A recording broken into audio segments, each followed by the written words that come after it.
to mówi.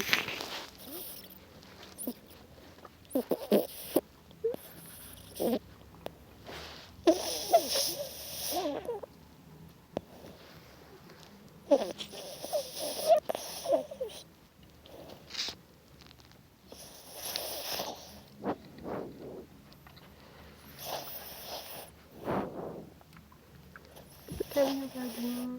Ale później sami robi.